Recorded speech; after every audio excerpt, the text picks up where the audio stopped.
իմ հյուրն է Հայկ Նահապետյանը, բարև ձեզ պարոն Նահապետյան, շնորհակալ եմ հրավերն ընդունելու համար եւ այսպես լրահոսից 1-2 բան ներկայացնեմ եւ այս թեմայից էլ սկսենք։ Իրանը համաձայնել է պատերազմի ավարտի վերաբերյալ Վաշինգտոնի ծրագրի 15 կետերի մեծամասնությանը, հայտարարել է ԱՄՆ նախագահ Դոնալդ Թրամփը։ Թեհրանը Վաշինգտոնին եւս մեկ նվեր է մատուցել,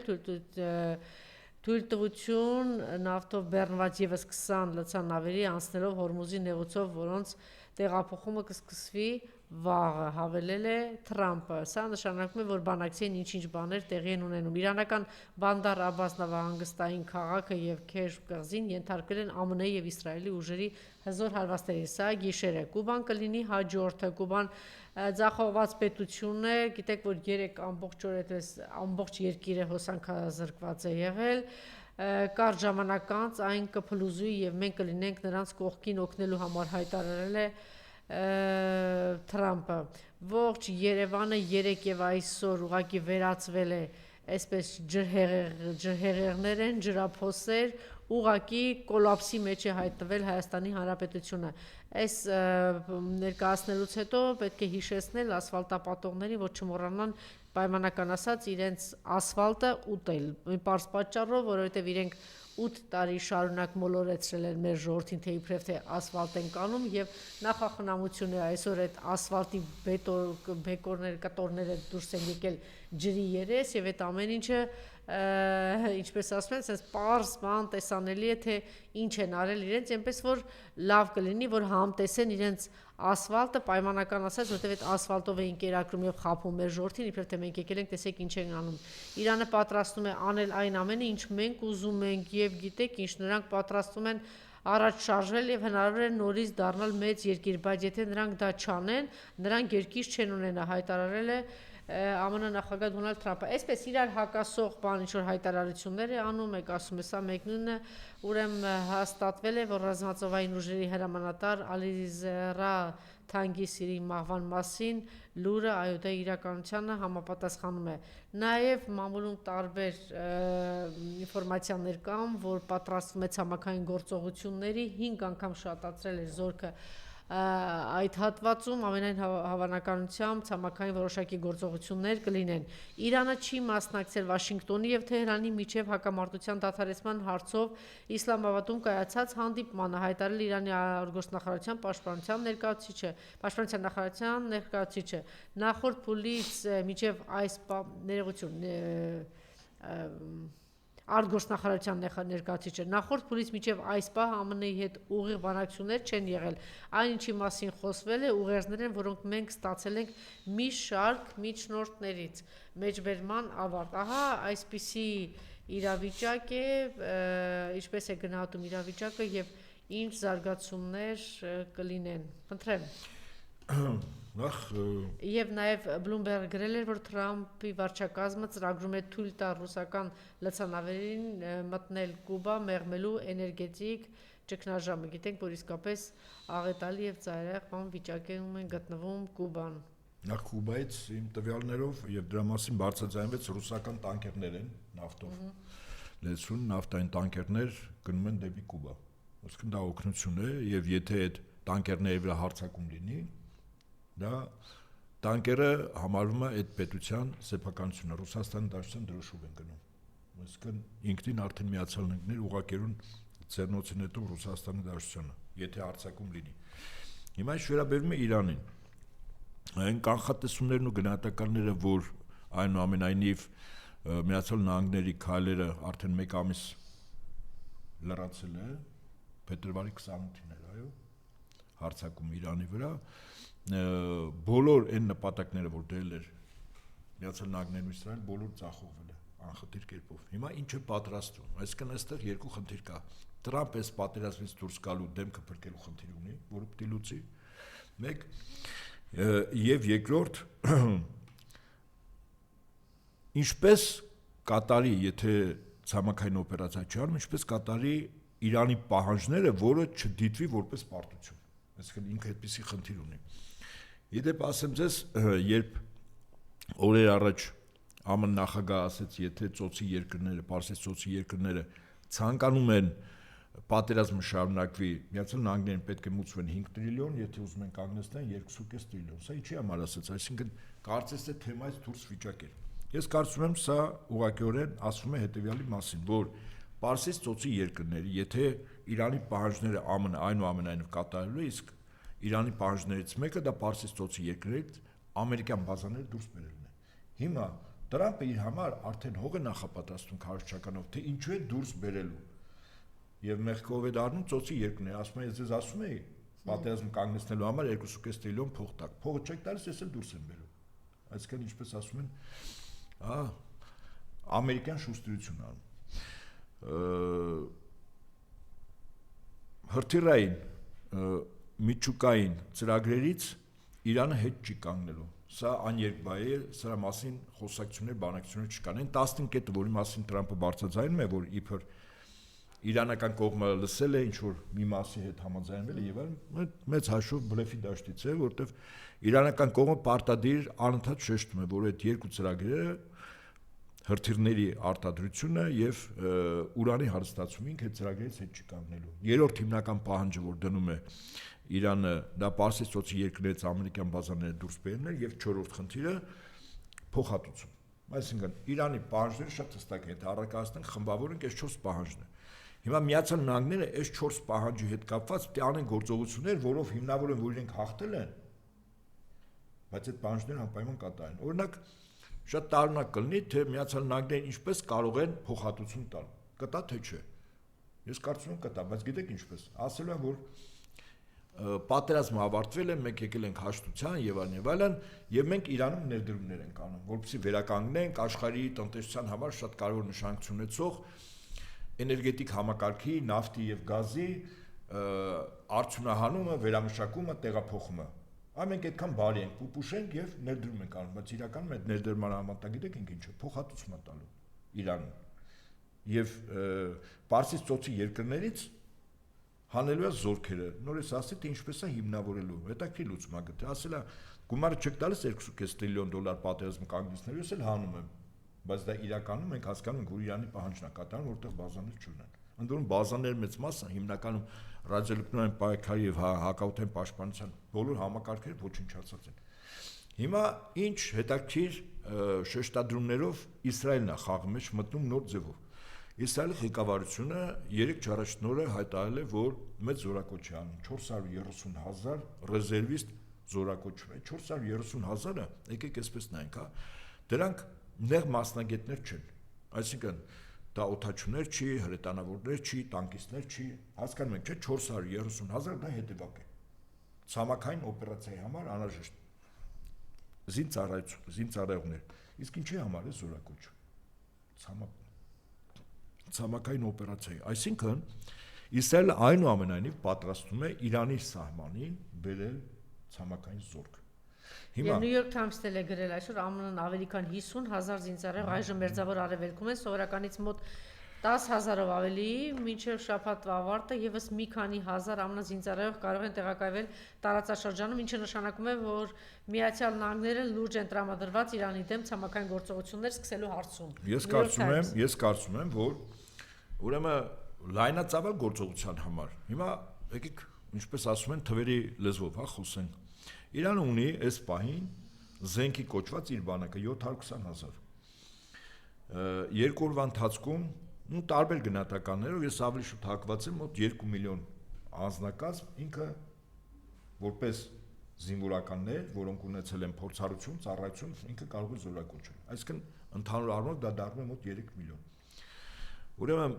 մեկ ամսվա ընթացքում փաստորեն ինքնապաշտպանական ուժեր կամ աշխարհազոր 9 միլիոն։ Այսինքն մի ամիս հետո Իրանը, եթե անհրաժեշտություն գտնի ղեկավարությունը,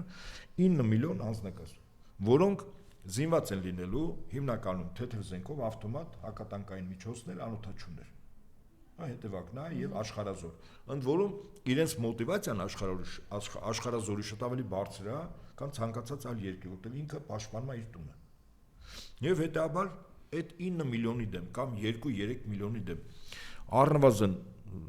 այսպես ռազմական գիտելիքներով առնվազն մի քանի անգամ ավել զին անձնակազմ դի հանի։ Ասենք գոնե 1.5-2 միլիոն, գոնե 1-ին 1, որ հարաբերվի։ Հիմա այդ անձնակազմը որտեղից։ Իսրայելը ասում է 450,000 ինքը հանում է, բա մյուս անձնակազմերը որտեղից։ Ես կարծում եմ, որ մյուս անձնակազմներից Պարսից ծոցի երկրները ինչքան էլ որ ցանկանան, մի 100-200,000 առավելագույն եթե տան, որը մոտիվացիա չունի կռվելու։ Երկրորդ տեղը զին անձնակազմի, ես կարծում եմ, այ հիմա գալիս ենք մեր տարածաշրջան։ Իսկ մեր տարածաշրջանում մեծաթիվ զորք եւ ահաբեկչական խմբավորումներ, դա առաջին հերթին Ադրբեջանի, Թուրքիայի եւ Սիրիայում, Լիբիայում, Աֆղանստանում գտնվող ահաբեկչական խմբավորումներն են։ Այսինքն դրանցից մեծ քանակ պիտի հանի։ Բայց այդ նույնիսկ 2-3 միլիոն տեսականորեն հանենք, այդ որտեղ է տեղավորվելու։ Թիկունքային ապահովում ինչպես է լինելու, զենք զինամթերքը երբ է բերելու։ Օթուժում գերիշխանությունների համար առնվազն 3-4 հազար ինքնաթիռ պիտի աշխատացնի։ Որ օդանավականներում են, ինչքան սպասարկող անձնակազմ պետք է։ Իսկ սա նաև ամեն ինչից զատ ժամանակի խնդիր է։ Այսինքն դա կենաց չի, ասեցին հաջորդ օրը միլիոնից ավել բանակը եկավ շրջափակեց Իրանը։ Եվ ըստ այդմ ես կարծում եմ, որ այդ ցամաքային մեծ օպերացիան իրականում բլեֆ է, բայց բուն խնդիրը, որպեսզի ինչ որ ձևով դեմքը փրկի, դա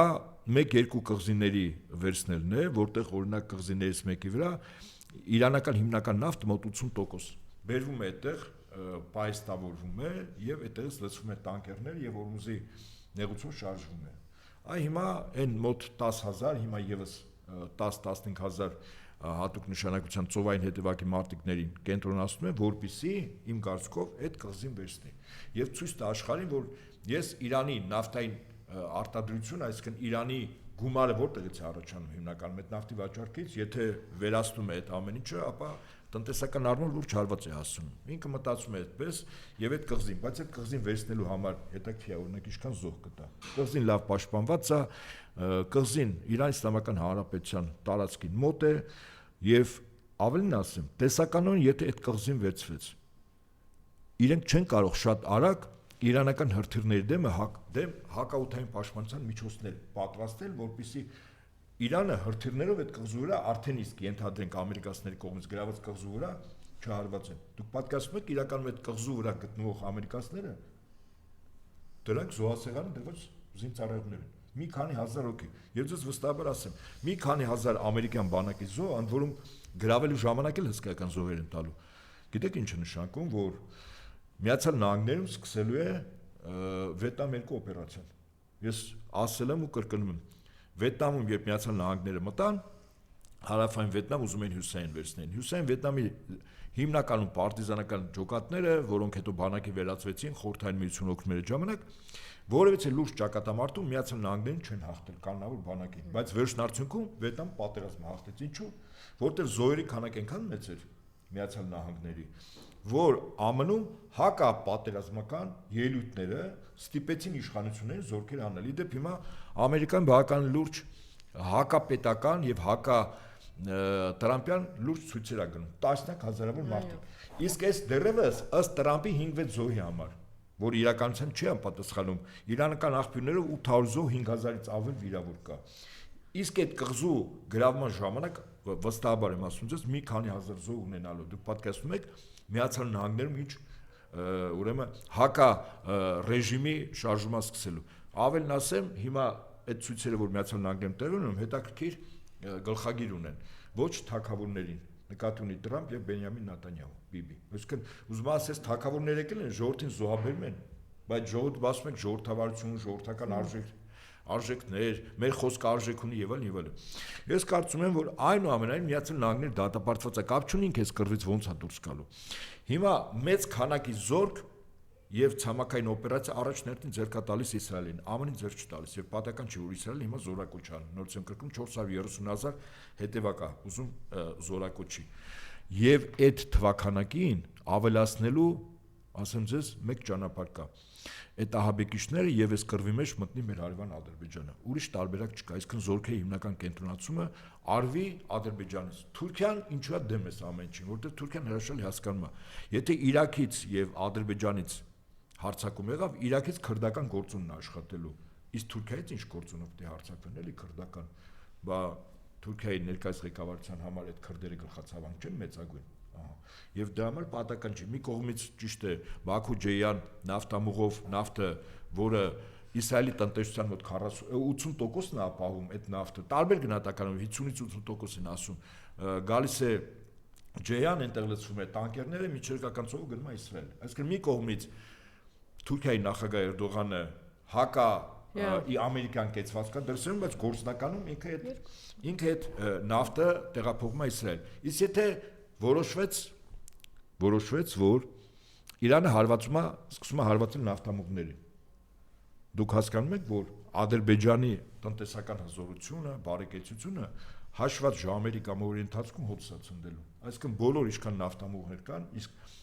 Իրանի հրթիռները 4000 կիլոմետր փորձեց կրակեց 4000 կիլոմետր խփում է Հնդկական օվկիանոսում անգլո-ամերիկյան մի բազայի վրա։ Սա նշանակում է, որ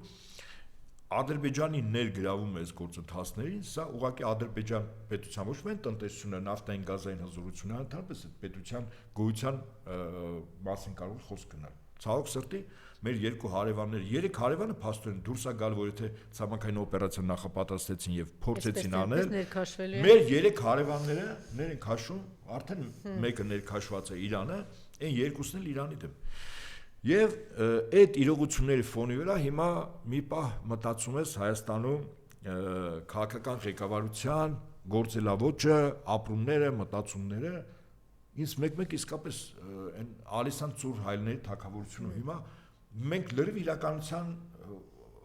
ոնց ասեմ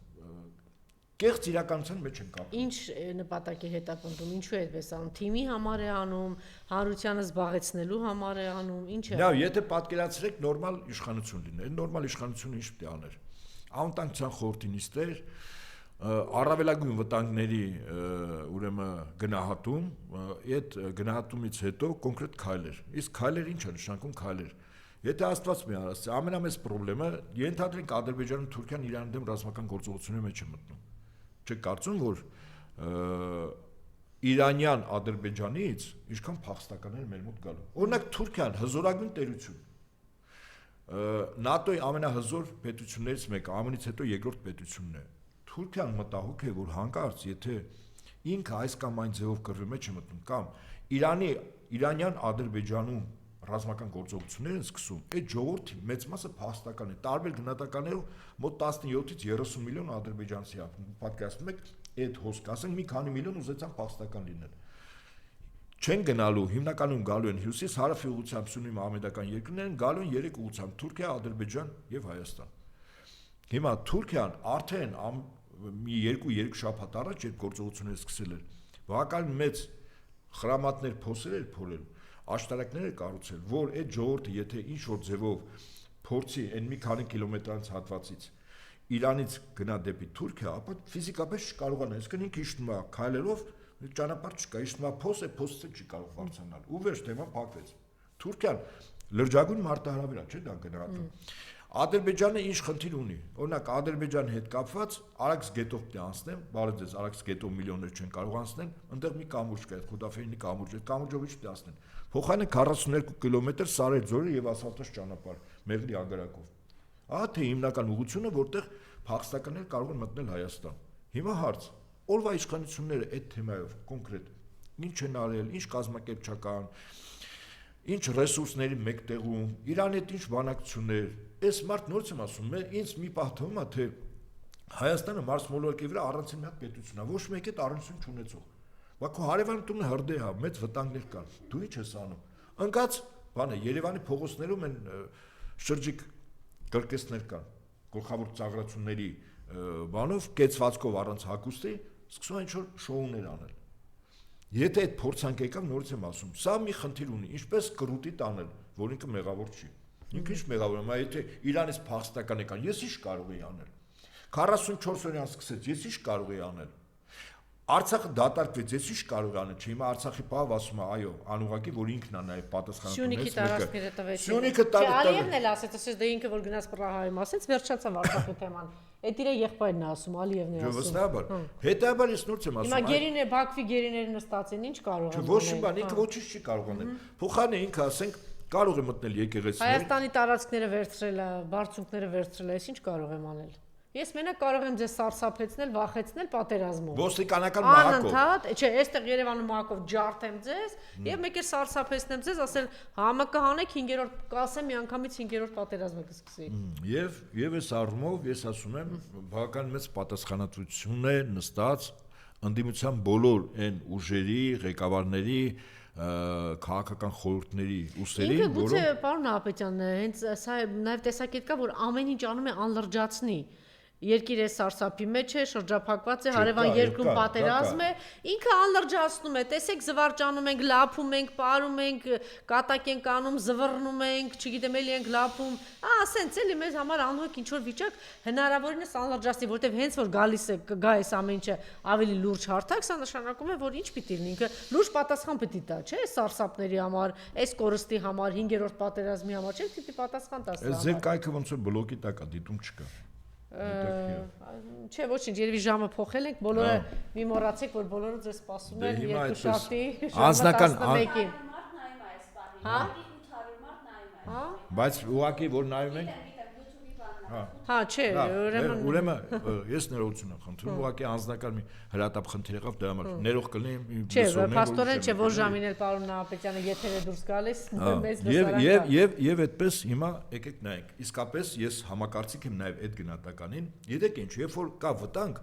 մարդը սկսում է պատրաստվել այդ վտանգին։ Չէ, ինքը տեսեք, մի կողմից էս պատերազմ է, սարսափ տեսել ենք մեր տարածքները տվել է, պատերազմ է ինքը բերում, որ մարդը չասի, բայց այս խեղկատակը պատերազմ բերողը նորից ուզում է իշխանության գալ, չէ՞, մտա, որ ինքը չստացվի, բանը, այդ մտքերի մեջ չընկնի, ինքը ինչ է անում։ Ինքը սկսում է անհեթեթ ինչ որ ծաղրացողական բաներ ու ամբողջ լրահոսը լցնել դրանով։ Իմիջիայլոց ես պիտի խնդրեմ դուք էլ սրա մասին խոսել, երեք որտեվ հանդիպեցի դրան, փաստորեն հայլուրը ասում են ամեն օր, դե ես չգիտեմ, մարդիշկամ պիտի բանլի որ կարողանա հայլուրին հետևի, բայց կան մարդիկ երեք հանրային ռադիոյում էր նախկինում աշխատում, գրառում էր եւ կոնկրետ հանձնաժողովին էր դիմել, որ դուք ինչ է հարկերից սնվող հանրային հեռուստաընկերությունը փաստորեն ամեն օր լրատվականը 20-ից 30 րոպե նվիրում է իրեն։ Դե հիմա Քարոզ Արշավի մոտ ժամ չեն նայում, մարդը ասում են իբրև թե վարչապետ է զբաղված այդ խեղկատակությամբ, այսպես զբաղեցնում են։ Չէ, նաև մեր ժողովրդին ու հանրությանը մոլորեցնելու համար է պարոն Նահապետյան, որ ոչ մի խնդրեմ գոյություն չունի։ Ես դա մոլորեցում չի, դա զգոնության բթացում է։ Այո, վտանգը, որ մենք չտեսնենք։ Այո, ավելի ճիշտ ասեցիք։ Եվ հիմա իսկապես այդ վիճակն է։ Հիմա եւ այստեղից սովորաբար ես խնդիրների մասին որ խոսում եմ, եթե լուծում չի լինում, ես այդ խնդրի մասին չեմ խոսում։ Այս կոնկրետ ինչ եմ առաջարկում, այս օգտվելով մեծ լսարանից, նաև այս տաղավարից, նաև Հայլի ակումբի անաչառ անկողմնակալ գնահատականներից։ Ես կոչով դիմում եմ բոլոր ընդդիմադիր ուժերի այն մասնագետներին, անվտանգային եւ պաշտպանական, որոնք կան, իսկ բոլոր ուժերում կան։ Ես առաջարկ եմ անում աշխատանքային հանդիպում քննարկում կազմակերպել, իսկ առնվազն այդ ուժերում բավական լուրջ ռեսուրս կա։ Իրավիճակի գնահատականը մեկ, իսկապես, երկրորդ սպառնալիքները, մարտահրավերները հեռու են, դեռ չեն մտել, բայց ակնհայտ սպառնալիքներ կա, այդ սպառնալիքների չեզոքացման ուղիներն ու ճանապարհները։ Գոնե տեսականորեն մենք մտածենք, տեսականորեն, հա, եւ արդյոք հնարավոր է այդ տեսականը որոշակի առումով մեր ռեսուրսներով, մեր կապերով ինչ որ ձևով կազմակերպել։ Որովհետեւ ասածս խիստ վերացական չլինի, անկեղծ եմ ասում, ես օրինակ անցյալ տարի այսպեսի մի իմ նախաձեռնության բան կազմակերպեց։ Ես մտածում, ասենք, ես ու իմ ընկերներս զինվորական, ովքեր շատ ավելի լուրջ փորձ ունեն, ես չափել չեմ իրենց եւ գիտելիքների եւ փորձառության, ես հիմնական տեղեկատվության ոլորտի մասնագետ եմ։ Ես օրինակ այսպես, ասենք տեսականորեն երասխիչ ճեղքում ա լինում, տեսականորեն տանկային ճեղքում, որ մտնեն մի երկու ժամ Երևան մտնեն։ Այդ դեպքում ինչպես կարելի է այդ ճեղքումը կանգնեցնել նույնիսկ այս պայմաններում։ Իշխանություն Նիկոլն, հա, հնարավոր է արդյոք տեսականորեն արագ օպերատիվ ինչ-որ քայլեր անել, նախորոք, պատրաստել, ինչ-որ բան, դե իհարկե առանց զենքի, բայց երբ այդ ճեղքումը լինի, ապա ճիշտ տեղակայել բոլոր այն ռեսուրսները, մարդկային եւ այլն, որոնք կարող են կասեցնել սկզբունքորեն այդ ճեղքումը։ Ու բազում է կարելի է։ Հիմա ես ոչ աններ եմ տալիս, բայց հանդիպել եմ շատ լուրջ բարձրաստիճան նախկին զինվորականների հետ։ Այո, հնարավոր է։ Ես ինչի համար եմ այս առաջարկ անում եւ հորդորում եմ բոլոր այդ օղակներից ովքեր այդ մասնագետները կան, մենք բոլորս այս կամ այն ձևով մեկ-մեկու ճանաչում ենք։ Երևի ասենք ես կարողա չեմ ճանաչում Հունաստանից, Իսրայելից եւ այլ մասնագետներ, որոնք եկել են, բայց տեղի մասնագետներին վստահաբար ճանաչում եմ, այդ կառույցների ղեկավարներ, ընկերներ կան, շփումներ կան եւ այլն եւ այլն։ Ես հորդորում եմ ինչ որ ձևով նախաձեռնվի մասնագիտական քննարկում առանց տեսախցիկների, իրավիճակի համարժեք գնահատական եւ վատթարագույն սցենարներով, որը սպառնալիք է դրա անունը, այդ սպառնալիքն ինչպես կարելի է մեր ռեսուրսներով, իսկ փաստորեն դա քիչ ռեսուրս չի, որտեղ այսօր անդիմություն հայտա ներկայացնում իշխանություն վերցնելու, չէ՞։ Այսինքն բավական լուրջ ռեսուրսային բազա կա, որտեղ կան եւ մասնագետներ, եւ հնարավորություններ, եւ կապեր, եւ կշիռ դրսում, որպեսզի մենք անջատ ընդհանրապես իրավիճակի գնահատականի մասին չխոսենք ցավոք սրտի։ Ես կոնկրետ առաջարկ եմ անում եւ ես պատրաստական եմ իմ ընկերների հետ, անուններ չեմ տալիս, որոնք եւ այստեղ են եւ Հայաստանից դուրս են, պատրաստական ենք այդ մասնագիտական քննարկումները կազմակերպել։ Աշխատանքային քննարկումները մենք կգնահատենք լուծումները խնդիրների եւ անհրաժեշտության դեպքում տեսականորեն նայենք, եթե այդ արհավիրքը իսկապես հիմա մեր տունն է մտնում, ես սկզբունքորեն չեմ բացառում, այս անձը իր ներքին էությանը շատ հարիր հոգեվիճակով, հիստերիան, եթե մետրոյում քո դիմաց մի կին ու երեխա նստած, դու արդեն հիստերիայի մեջ ես ընկնում երկու բառ փոխանակելուց, ես պատկերացնում եմ, եթե ինչ որ մեկ-երկու ուղղությամբ Ադրբեջանից ասենք հարձակում ան, տեսականորեն եմ բանանում, եւ այդ դեպքում, ասենք, որը պիտի լինի օրվա իշխանությունների կամ կառավարության քայլերը։ Դու պլանավորում ես հարգելի ընդդիմություն, մենք պլանավորում ենք։ Հարգելի ընդդիմություն ավելի լավ կլինի դրանով չզբաղվի։ Հարգելի ընդդիմությունը զբաղվի այս ազգակործանից ազատվելով, այդ գործով զբաղվի, որովհետև այս ազգակործանը, որ մնաց 5-րդ պատերազմն է բերելու, եւ ինքը այդ պատերազմով վախեցնում է, այդ պատերազմով Ալիևն է վախեցնում, եւ միակ մեր փրկությունը, որ Նիկոլը գնա եւ պատերազմ չլինի։ Նիկոլին պիտի հեռացնե, որ եթե մտածեք, որ այդ 2 ամիս կա, 5 ամիս կա, 1 ամիս կա, Նիկոլը մնալու է իշխանության եւ ինչ որ գործողություն ճշնամին անելու է, մենք հաջողելու ենք, չարաչար սխալվում եք, որովհետեւ եթե Նիկոլը իշխանության գլխին է, մենք կործանվելու է վերջնական Հայաստանը, ոնց որ չէիք հավատում, որ վերջնական կործանվելու է Արցախը, որ վերջնական տալու է Սյունիքից, Գեղարքունիքից, Տավուշից տարածքներ, ինչպես տվեց, որ այսքան զոհեր ենք ունենալու, որ Նիկոլի բոլոր խայտարակ ավտոբուսները ուրախ կլինի, մահվան կլինի, գնալու են Եռաբլուր։ Ուրեմն բոլոր ջանքերը պիտի միջև ընտրություն չկա, միջև ընտրություն էլ ամեն ջանք թափել Իրանից ազատվել։ Իրանից միայն ազատվել, այս մարդը սպառնում է, ասում է պատերազմ է բերելու։ Անվտանգային մասնագետների հավաքը Ինչ անի, որ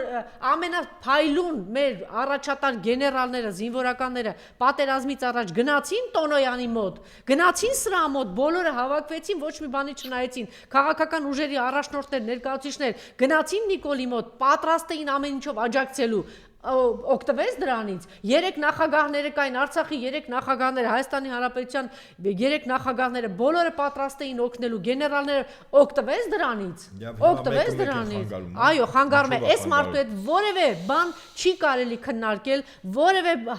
որևէ թուղթ չի կարելի տանել իր սեղանին դնել։ Այս մարդը ուրիշ պլանով է եկել, ուրիշ ծրագրով է եկել եւ իր ծրագիրը դժբախտաբար ճակերտավոր դեռ հրաշալի ինքը իրագործում է։ Այնը Հայաստանի տարածքները տա։ Հասկանալի է, ես իրավունք ունեմ իմ կարծիքը ասել, ես գտնում եմ միջև ընտրություններ, եթե այս 2 ամսվա ընթացքում ֆորս մաժորային վիճակ լինի, իսկ այդ ֆորս մաժորային վիճակը լինելը միայն եթե Իրանի դեմ ցամաքային լուրջ ռազմական Ոչ մի բան չի կարողան, ինքը ասել է հրամանատարը ես եմ, գլխավոր ինչ ասում, հրամանատարն եմ, գլխավոր չգիտեմ ինչ է, գերագույն գլխավոր հրամանատարը ես եմ, ոնց կուզեմ այդպես էլ կանեմ, ոնց որ արել է այդպես։ Ես հիմա առաջարկս արեցի, իսկ հիմա ինչ վերաբերում է հունիսի մինչև հունիսի 7-ը անդիմության քայլերը։ Ես օրինակ իմ փորձառությամբ գնահատում եմ, որ 3 կարևոր գործողություն տարվի։ Ակնհայտ է, որ ընտրությունները կեղծվելու են։ Ես կարծում եմ, որից մեկի մոտ կասկած չկա։ Անդիմության բավականին ռեսուրսային միավորները պետք է մասնագիտական։ Մի հատ հիմար նիկոլական գրում է 3 սրիկաներ, ոչ թե նախագահը, ինչի այդ տականք։ Ինչի որ հաղթանակ են բերել, որ Ալիևին ստորացրել են, այ Նիկոլի տականք, հա, այ ժեղ, այ ինչ ասեմ, թափթփուկ, Ոնց ես համարցակում այսպիսի բան ասել։ Այդ հապթփու։ 3 նախագահների ժամանակ Հայաստանի Հանրապետության Դե պատասխանատվության ենթարկի Նիկոլ, տես ինչ է հաճում նախագահների հասցեին։ Հիմա Հայաստանի Հանրապետության քաղաքացին ապրելով Հայաստանում կամ Արցախում երբևիցե գիշերը կմտածել, որ կարող է թուրքը հարցակվի, կոտորի, ոչնչացնի, բռնաբարի, թալանի, որտեվ ոչ չէր մտածին, որտեվ սահմանները ամուր կանգնած էին, թուրքը մեզանից վախում էր, այդ թվում նաև Արցախում։ Ինչի Ջերմուկցին Արսենյանի հետ միասին կմտածել, որ բերելու է իր գլխի վերևը Նիկոլը բերելու է թուրքերին կանգնացնի։ Հետո մորոք ա եղել, այս սրիկա։ Հետո անձին հորդորում եմ, ինքը իրանց դեմքն է, էլիս հավաքական մի հատ ինչ-որ կերպար է, իրանց դեմքն է։ Առաջին ասենք, իրենք չափ են։ Ինչ են 3 նախագահների ժամանակ ինչպես էին ապրում։ Խաղաղություն է եղել։ Այո, հաղթանակ է եղել եւ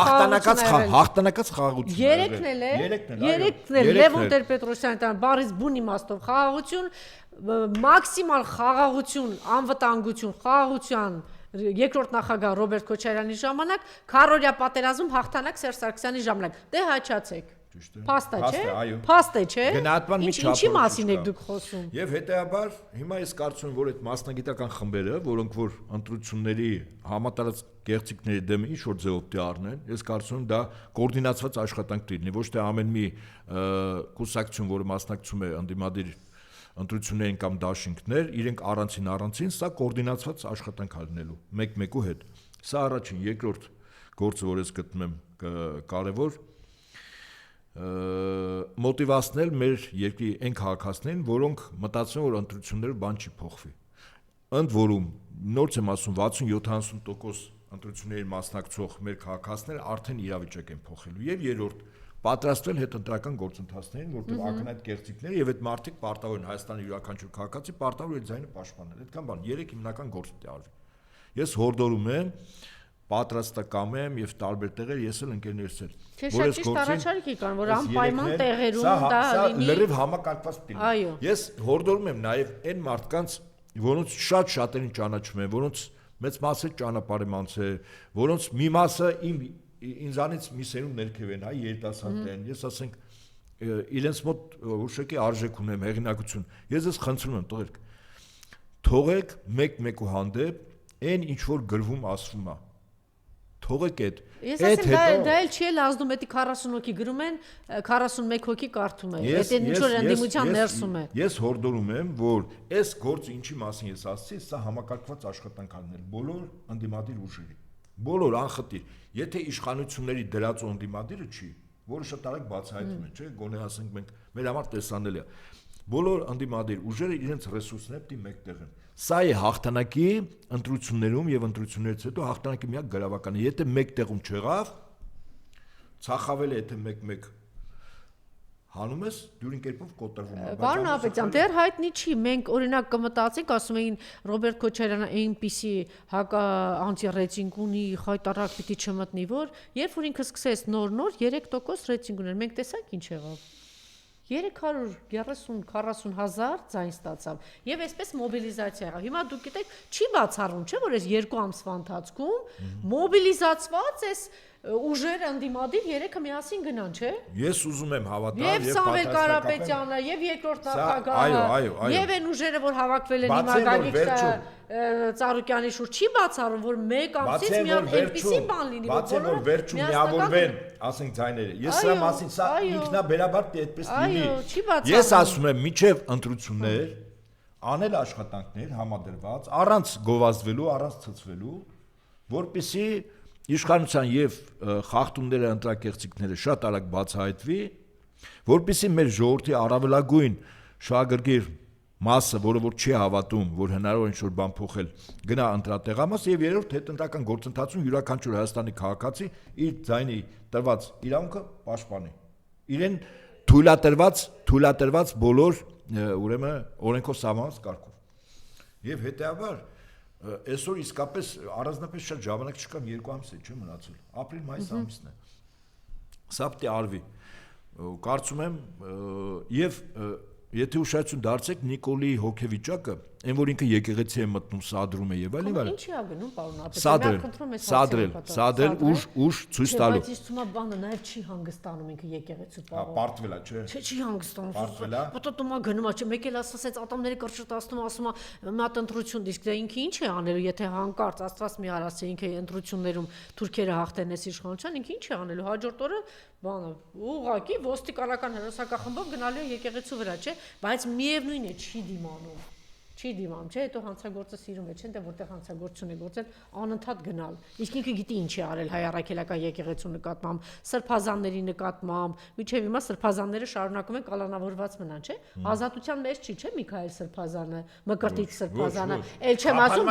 այո, ել չեմ ասում Բագրատ Սրբազանը, այն քահանաների նկատմամբ ինչ արեց, ինչ ոտնձգություններ, հիմա խլում է եկեղեցուց, այսինքն ինքը դեռ իր գործը շարունակում է, լավ, բայց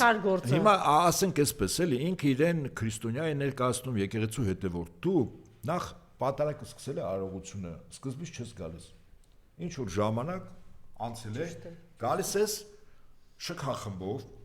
այն էլ Սուրբ Աննան, որը տարածքը բավականին փոքր է, շատ չի։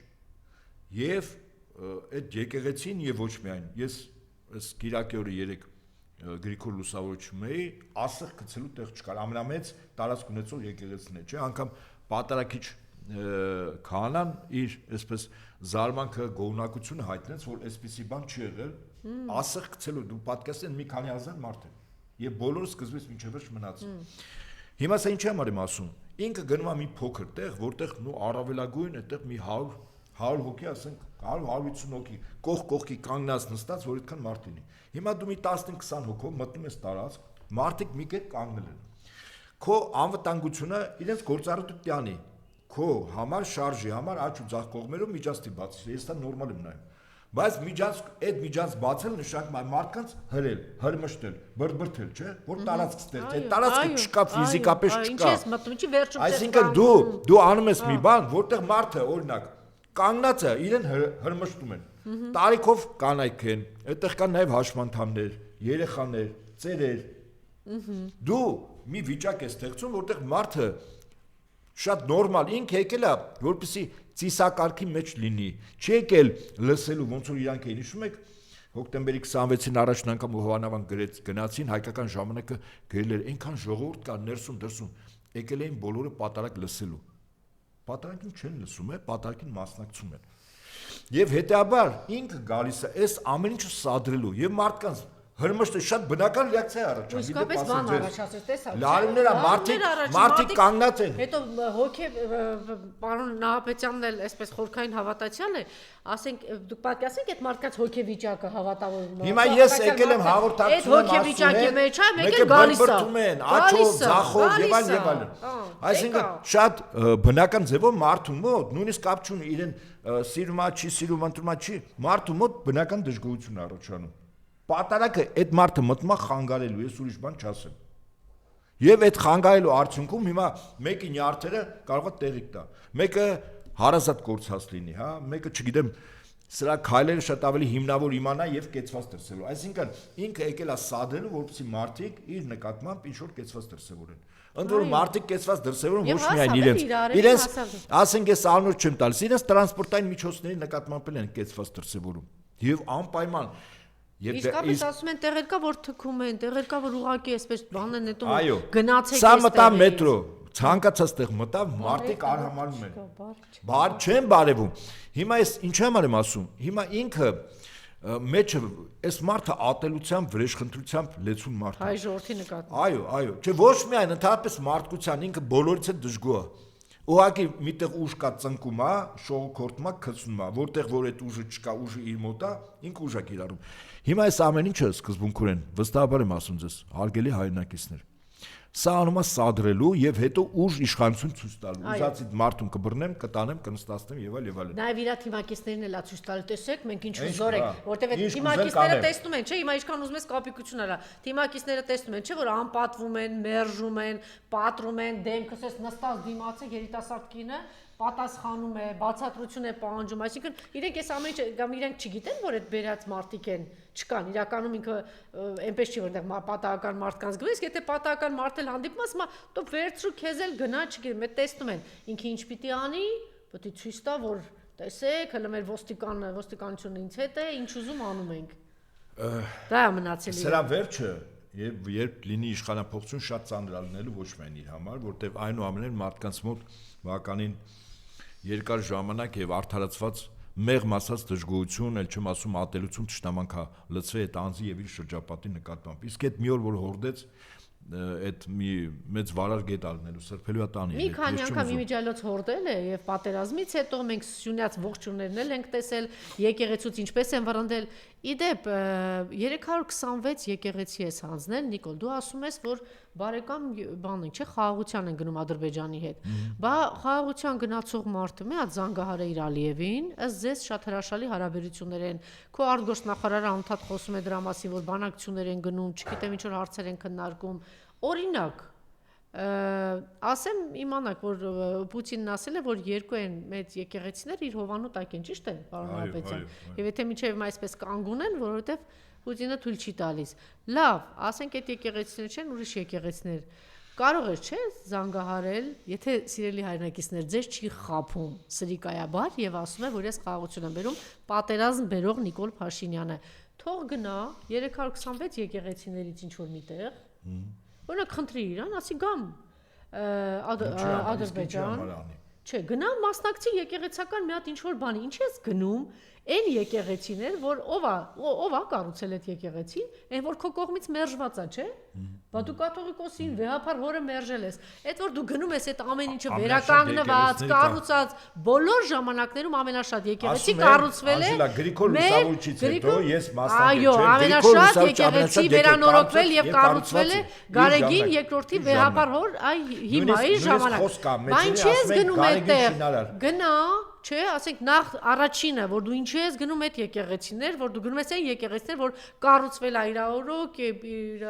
այդ բարերարների հովանավորությամբ, հիմնականում մեծ մասն են բարերարի, որ հիմա փակված է, քո հրամանով, Սամվել Կարապետյանը, ճիշտ է, գրել են, որ 20 քանի միլիոն միայն տվել էր Էջմիածնի հարակից հատվածում այդ ամեն ինչը կառուցելու համար, եւ ել չեմ ասում վերանորոգելու համար Մայր տաճարի, բա գնա այդ եկեղեցի, եթե դու չես խափում հայ ժողովրդին, եթե սրիկայություն չես անում եւ ասում ես խաղաղություն ես բերում, եթե դու խաղաղություն ես բերում, գնա մեր պատմական Արցախ կամ գնա Բաքու, այնտեղ էլ կային հայկական եկեղեցիներ, գնա Սումգայիթ, Կիրովաբադ, Շահումյան, հազարով մի հայկական եկեղեցիներ ու մատուռներ կան, գնա այդպիսի օրերին մի հատ բան, աղոթք, ոչ մի բան թող չանի, պարոն Ապետյան, մի հատ հայր մերը ասա, աղոթքարա,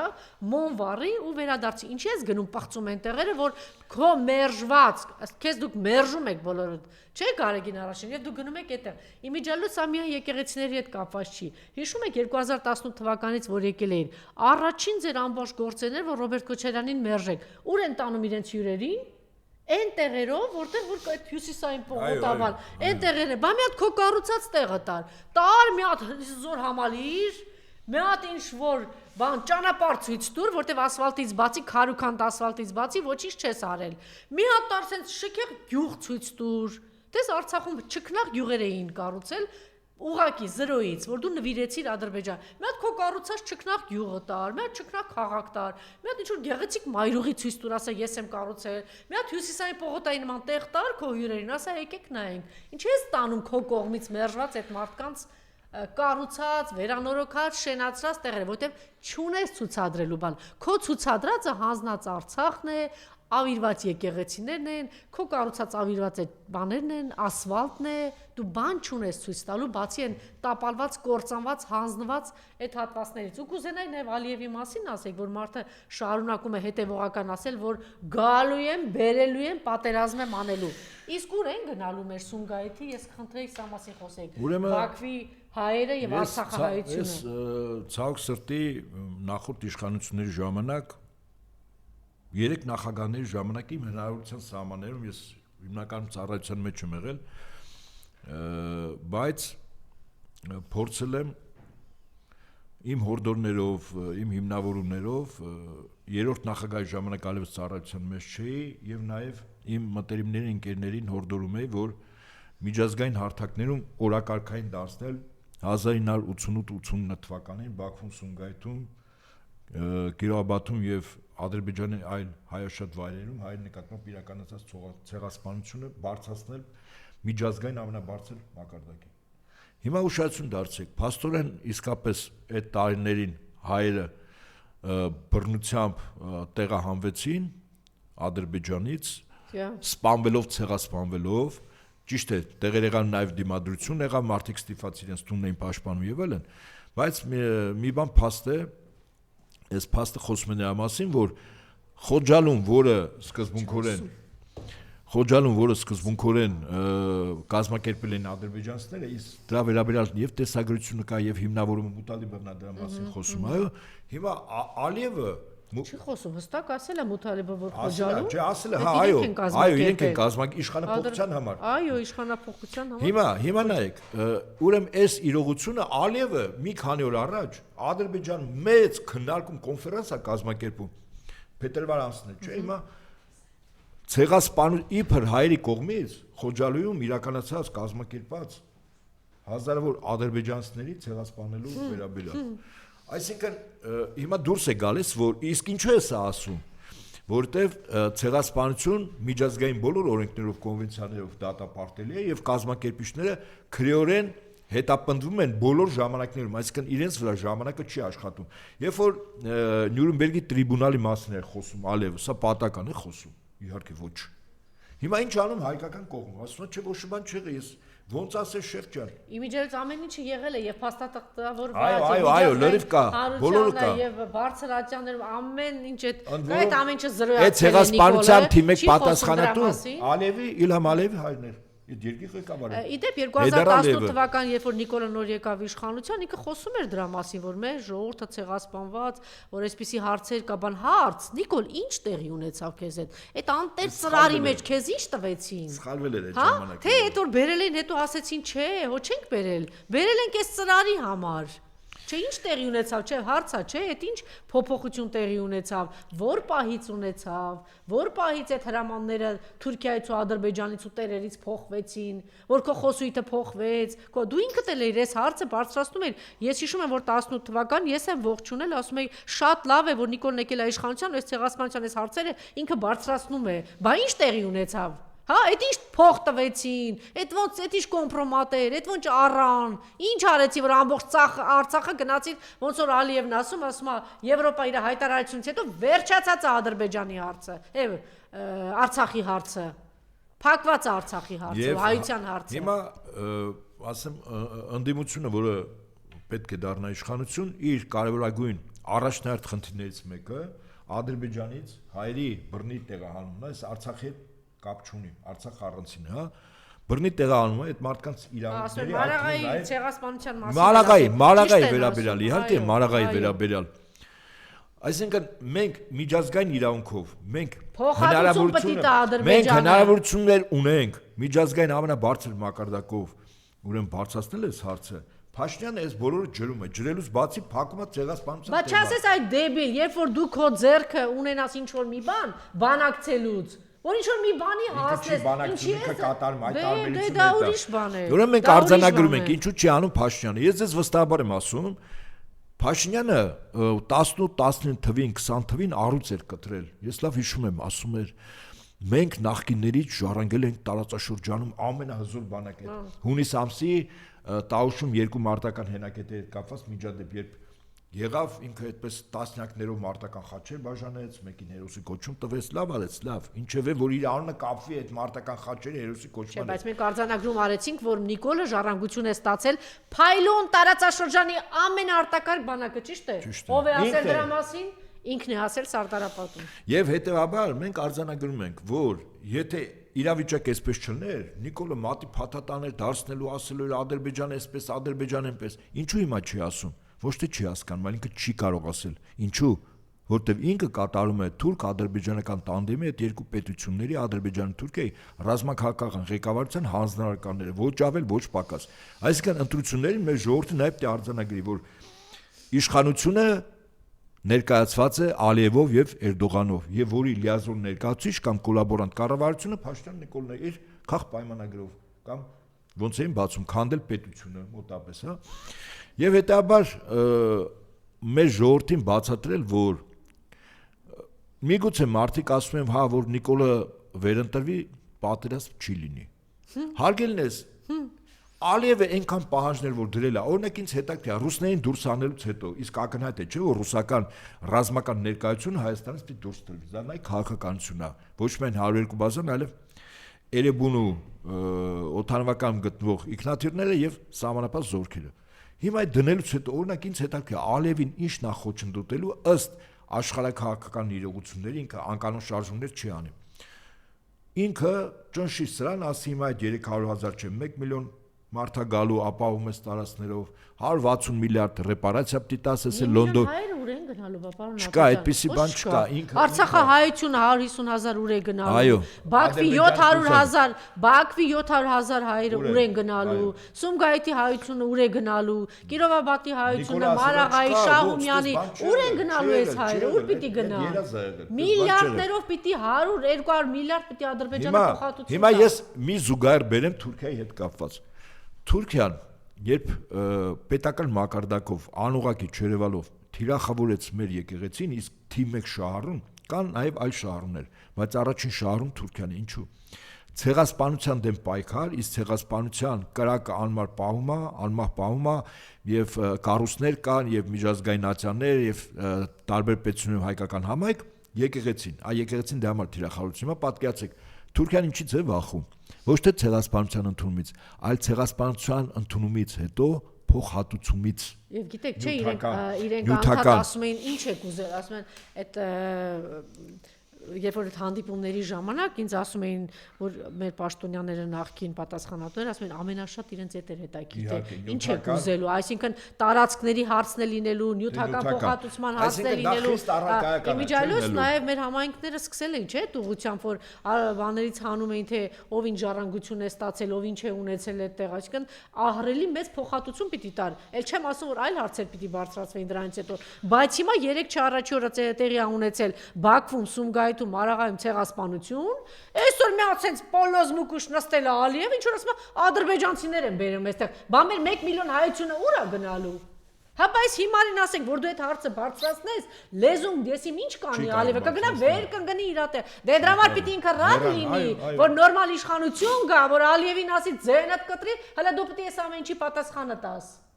Համակարծիք եմ։ Դե դրա համար ամբողջ ուժը պիտի համախմբեն եւ անեն սան վռնդելու համար։ Եվ ես կուզենայի այդ տեսարանները ցուցադրենք թե երեք ինչ է տեղի ունեցել Անա եկեղեցում եւ երկու երիտասարդներ հիմա մենք ինֆորմացիա ունենք ինչ է կատարվում։ Դեռ պարզ չի, շարունակում են փակված մնալ այս երկու երիտասարդները դպրոցը հասակ, ավագ դպրոցի երիտասարդներ, ես չգիտեի Նայարան ասեց, ուրեմն փաստորեն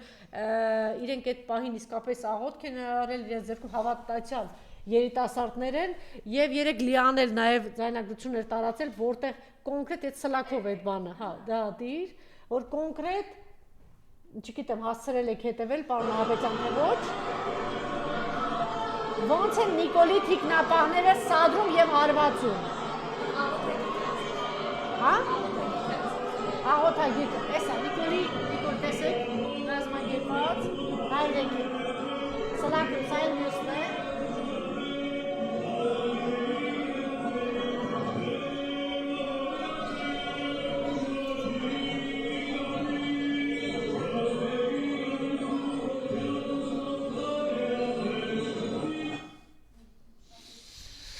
Ակնհայտ է, որ սադրող է եւ սադրանքը սա առաջին սադրանքը չէր, նույն սադրանքն էր նաեւ մետրոյում։ Հիմա պատկերացեք մետրոյում Արմինեն իր զավակի հետ, ասենք հաշվի առնելով որ կորցրել է շատ թանկ անձնավորություն, ծնող, իրեն չկարողանալ տիրապետել։ Առաջին հերթին ես դեռևս ավելի վերև չեմ գնում։ Իրեն չկարողանալ տիրապետել ընդունենք տեսականորեն Արմենեն հարձակվել Նիկոլի վրա օրինակ ձերքով ինչ որ բաներ անել այս զայրի Մի ուրիշ պատկեր ասեմ էլի պարոն Ահաբեկյան պատկերացրեք Արմինեի փոխարեն նստած էր մի տղամարդ եւ նույն նախադասություններ էր ասում գուցե մի քիչ ավելի ցածր ձայնով եթե Նիկոլի դիմաց նստած է կին երեխայի հետ Նիկոլը ասում է գոմ սենց հարցակվում է չգիտեմ ինչ դուք պատկերացնում եք եթե տղամարդներ ինչ էր անելու Եթե մարդը ոչ ներքին կուլտուրա ունի, ոչ վարքագիծ ունի, վարվելակերպ ունի, բարեկրթություն ունի, հենց այն հանգամանքը, որ բղավելով է խոսում կնոջ հետ, երեխայի հետ նստած է, մատ թափ տալով է խոսում, հիստերիայով սարսափեցնում, վախեցնում է, դե դուք պատկերացրեք, ասենք նրա փոխարեններ մի երիտասարդ կամ մի տղամարդ լիներ, ինչ էր անելու դրա գլխին։ Ես ինչ եմ հորդորում մեր հաղորդման վերջում, միևնույն է նա գնալու է եկեղեցիներ, վստահաբար եմ ասում, եւ եկեղեցիների համայնքի անդամները, երբ իրեն տեսնեն, իմ կարծիքով, ճիշտ է մեջքով կանգնելն է, իդեպ ասեմ ձեզ։ Եկեղեցում պատարակի ժամանակ այդպիսի ծիսակարգ կա, որտեղ սատանայի մասն է խոսք ասվում, մենք չենք պտտվում, ձեռքերը ափերը դեպի դուրս կանգնում ենք, սա ի նշան է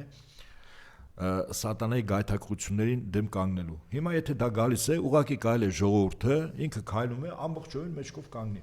Անկամ երբ որ մեջքով ես կանգնում, դու էլ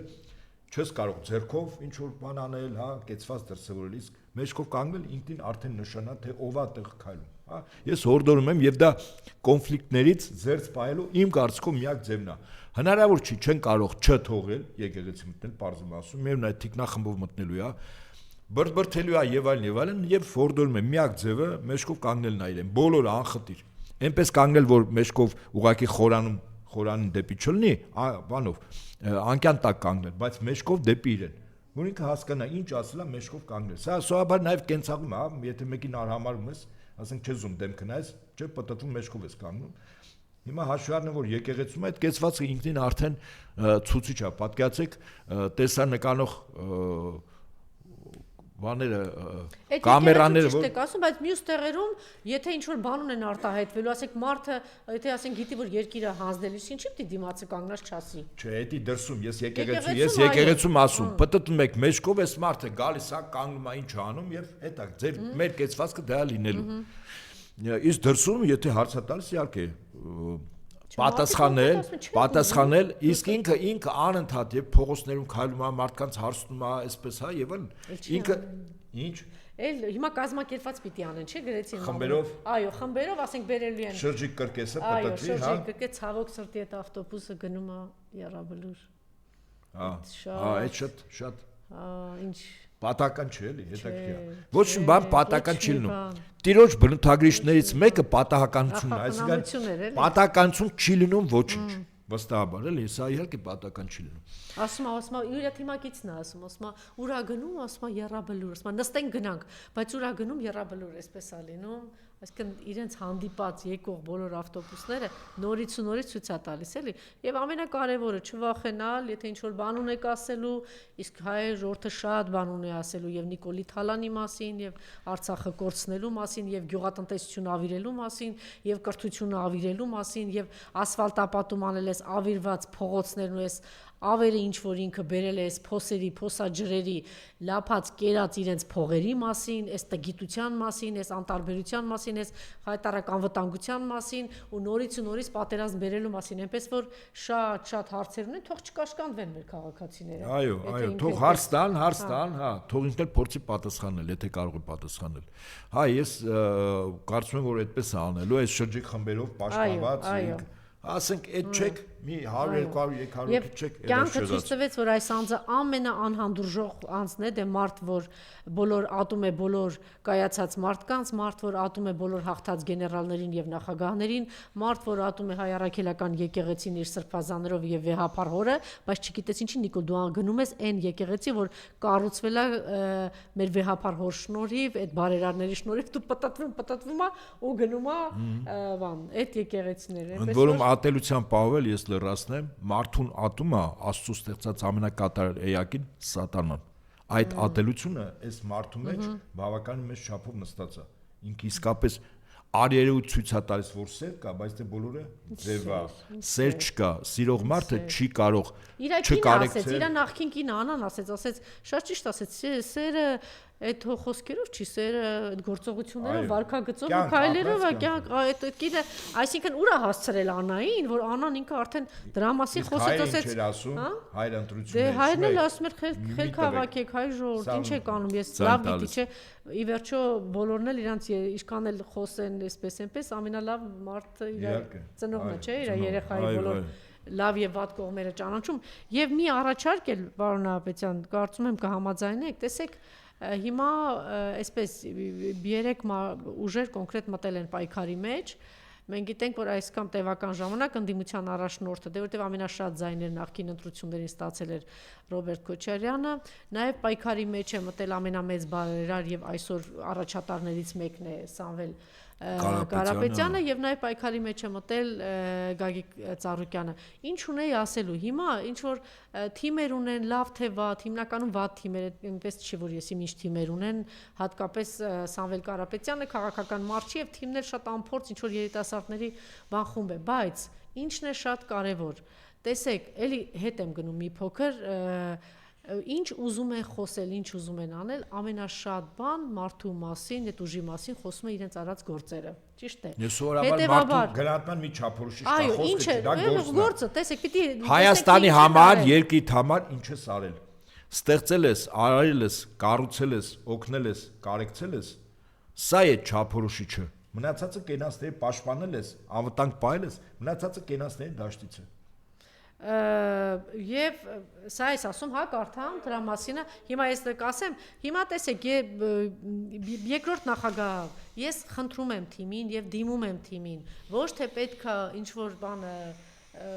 խելք ցույց տալ ինչ որ բաներ ասել ինչ որ sense խելքին զոր տալ ինչ անել ոչինչ պետք չի այնքան ահռելի բան է արել Ռոբերտ Քոչարյանը որ դուք նորից ու նորից հիշեցնեք մեր ժողովրդին թե ինքը ինչ է արել Արցախի ազատագրական պայքարից սկսած Արցախը շենացնելուց, Հայաստանը շենացնելուց, ինչ է արել գյուղացիների համար, գյուղատնտեսության համար, ինչ է արել մեր տնտեսության մեջ, ինչ է արել բանկային համակարգում, ինչ է արել ճանապարհաշինություն, ինչ է արել կառուցապատում, չգիտեմ ինչ է արել թունել է կառուցել, սա, ինչ է արել ամենակարևորը խաղաղություն է բերել։ Եթե դուք ոչինչ չանեք, Ռոբերտ Քոչարյանի թիմ, սա նաև Հայ-Աղափական դաշնակցությանը, ավելի լավ կլինի բան չանեք, ուղղակի դուք ներկայացրեք, հիշեցրեք նորից ինչ ահռելի բան է արել Ռոբերտ Քոչարյանը, որտեվ գործերը ինքնին խոսում են, եթե դուք ինչ է արել կրթության համակարգում, մշակույթի մեջ, չգիտեմ, մշակութային օջախներում, սա արեք։ Երկրորդ, ես դիմում եմ Սամվել Կարապետյանի թիմին, պետք չի խելքներից զոր տակ, չգիտեմ ինչ արեք, ուղղակի ցույց տվեք, որ մարդիկ տեսնեն, այս մարդիկ արարող, շենացնող, անելով մարդիկ են։ Ինչ է արել այս 20 տարիների ընթացքում Հայաստանի Հանրապետության համար Սամվել Կարապետյանը, ճիշտ է։ Անվտանգության համար, բժշկություն, ինչը ներդրումներ, էլ ցանցում ինչքան ներդրում է արել, հիվանդանոց է կառուցել, ճանապարհ է կառուցել։ Դուք զրո եք այդ մարդկանց կողքը։ Քոչարյանի թիմն էլ է զրո, Սամվել Կարապետյանի թիմն էլ է զրո։ Այդ մարդիկ են անհատներու հզոր դեմքեր։ Դա վերաբերվում է նաև Գագիկ Ծառուկյանին։ Գագիկ Ծառուկյանը ցույց տա գյուղացիների ամենակարևոր բանը Գագիկ Ծառուկյանը գյուղացիների համար ինչ որ բան էլ չանի ցույց տա ինչ է արել գյուղացիների համար գյուղատնտեսության մեջ ինչ է արել արդեն մեծ այսինքն մարդու փոխարեն խոսեն գործը քանի որ սրանք ամբողջ լրատվական դաշտը աղմուկով են լցրել իր հիստերիայով լաչառությամբ կռվով սկանդալներով չգիտեմ ինչով դրա փոխարեն դուք էլ լցրեք նյութեր որտեղ ձեզ մի բերեք առաջին պլան արդեն ձեր մոտ չի ստացվել թիմերի մասին եմ խոսում այս անհատներն են պահել այս ամիջով այս անհատները ընդ որում ուժեղ դեմքեր են բոլորն էլ եւ շենած բանը գործանող մարդիկ են արարող երկիր պահող երկիր պաշտպանող մարդիկ են միայն դրան ես չգիտեմ էլ ձեզ ոնց բացատրեմ որ ավել ինչը որ խոսում եք ասում եք կառուցեք այդպես ցույց տվեք նորից հիշեցեք այս մարդկանց գործերը դրական հիշողությունները արտնասում Ռոբերտ Քոչարյան խաղաղություն, անվտանգություն բերել է ու ոչ թե օդի մեջ, թվերով, խաղաղություն, որ մահ չի եղել, սա եղել սահմանները։ Գագիկ Ծառուկյան թվերով ինչ է արել այս ուղղությամբ ամենակարևոր բանը սպորտի ուղղությամբ ինչ է արել, գյուղատնտեսության ուղղությամբ ինչ է արել։ Էլ Սամվել Կարապետյանի մասին չեմ ասում, այս մարդը միայն տվելա, այս եկեղեցին է կառուցել, այս հիվանդանոցն է կառուցել, այս ճանապարհն է կառուցել, պայթած ցանցերը ոնց է կանգնել, բեցը ոնց է կարողացել վերանորոգել։ Սա արեք, դուք մի եկեք առաջին պլան։ Ձեզ մոտ արդեն չի ստացվել, դες դեմքեր չկան, որ գան ասեք, հիմա դուք ձեզ ցույց կտաք, չգիտեմ ինչ կլինի։ Սա բարեկամաբար եմ ասում, վերջ տվեք այդ դատարկ խոսքերը, այդ լաչարինն է։ Թող ինքը գնա իր դատարկ խոսքերով։ Գործերի մասին ինչքան նյութեր կա, տեսանյութեր, գովազդային ամեն ինչ կարելի է պատրաստել։ Այո։ Ժամերով։ Մանկապարտեզի նման մենք այդ գցեք մի կողմ։ Մեկը դուք արդեն 2 ամսում չեք կարող կայանալ։ Չի ստացվելու ձեզ մոտ։ Եթե միջև հիմա չեք արել, չի ստացվել, հետո էլ պարզը 2 ամսում հաստատ չի ստացվելու։ Կայացած եղած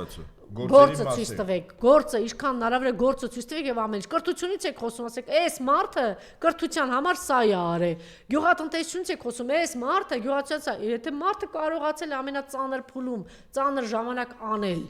հիմա ինչու չպիտի անի։ Մեր մտածողներից մեծերից մեկը ոնց էր ասում, գործն է անմահ, լավ իմացեք։ Այո։ Այսինքն գործը, արած գործը ցույց տված արդյունքները, մնացածը, հա, ճիշտ եք ասում, սա էլ ղժուժրացող ինչ-որ բաներ տի խոսա։ Այն արածի համար սրա ղժուժրոց ընդհանրապես կողքից աղմուկ է։ Հիմա Սևակը խոսում է, ես ուզում եմ ավելի առարկայական, Սևակն է, Ռոբերտ Քոչարյանի թիմից է, լավ է ձայներունի էջ միացնում, խոսում է գյուղատնտեսություն, Սևակ ջան, դու կոնկրետ օրինակը բերετε, ինչ է տեղի ունեցել ձեր առաջնորդի ժամանակ, խելքները չի հասնում։ Կամ այն մյուսը խոսում է Գագիկ Ծառուկյանի թիմ, կոնկրետ ասեք, սպորտում, բերելա չէ օլիմպիական չեմպիոններ, բերելա չէ աշխարհի չէ, այդ ցույց տվեք։ Սամվել Կարապետյանի թիմը այն խումբը հավաքված անդեմ ինչ որ արարածներ են։ Ցույց տվեք ամեն օր 40 հատ ինչ որ նյութերով լցրեք, որ այն ժողովուրդը տեսնի թե ինչ են արել իր տղերքը։ Իրանց իսկապես իրանց տղերքն են։ Համակարգ։ Այս մեր, այո, հենց այդ որ ասում են ուր են մեր, հենց այդ տղերքն են, գործանող տղերքն են։ Իսկ եթե գործանող տղերքը չլինեն, ոչ կրթություն կլինի, ոչ մշակույթ կլինի, ոչ երկիր կլինի, ոչ սահման կլինի, ոչ էլ բանակ կլինի։ Ճիշտ առաջարկ է։ Երկրորդում եմ եւ թող այդ երեք ուժերը քարոզչական օղակները, որ զբաղվում են, կարևոր ուշադրություն դարձնեն արած գործերը մարդկանց մեկ անգամ եւս ցույց տալու, հրապարակայնացնելու, որովհետեւ մարդիկ համեմատեն կարողանան այս կորուստների դարաշրջանից մենք դի դուրս գանք։ Իմիջիալը շատ վատ է երկու առաջնորդները հատկապես եւ Ռոբերտ Քոչարյանը եւ Սամվել Կարապետյանը այդ առումով շատ համեստ են։ Մի նախադասություն չկա, որտեղ Սամվել Կարապետյանը իր գործի մասին խոսի։ Բայց հիմա մտել է։ Չէ, բայց իսկապես գործանող տղերք այդպես են լինում, պարոն Ապետյան։ Գործանողը չի սիրում, չէ, տենց երևա ցույց տա։ Չէ, բայց հիմա մտել են մի խաղի կանոններ, որտեղ դու պարտավոր ես։ Այո, չէ, եթե գործին վնասում է։ Այդ թիմը պիտի անի։ Այն թիմը, որ ոչ դեմք ունի, ոչ եսի միջի, այդ թիմը պիտի անի։ Այդ թիմը պիտի զբաղվի այդ ամեն ինչով։ Շնորհակալություն։ Ես եմ շնորհակալ։ Կարևոր բան ունեի փոխանցելու, եթե չեք անջատել, հենց նոր փոխանցեցին, չեմ հասցրել ճիշտ ասած կարդալ, հիմա երևի կարևոր բան է, որ ասեցին, որ անպայման փոխանցեմ։ Ադրբեջանի ՄԻՊ Սաբին Ալիևան միջազգային հանրությունից պահանջել է 1918 թվականի իրադարձությունները ճանաչել որպես ցեղասպան։ Եթե դու չես անում, քեզ հետ են այդպես։ Այդպես։ Եվ հետո հետևանքների վերացում։ Իսկ գիտեք դա ինչ է բերում տարածքային ոչ միայն նյութական ուրեմն հենց որ ԿՊ-ին վռնդեն Ադրբեջանը ստիպված ալնելու 200 միլիարդ փոխհատուցում կա Բաքվի հայերի համար եւ հետո այդ Բաքուն կառուցել մենք հայերը ու գալու է ժամանակ որ այդ ամեն ինչի համար վճարելու են ադրբեջանցիները այդ որ այս թափթփուկներից ազատվենք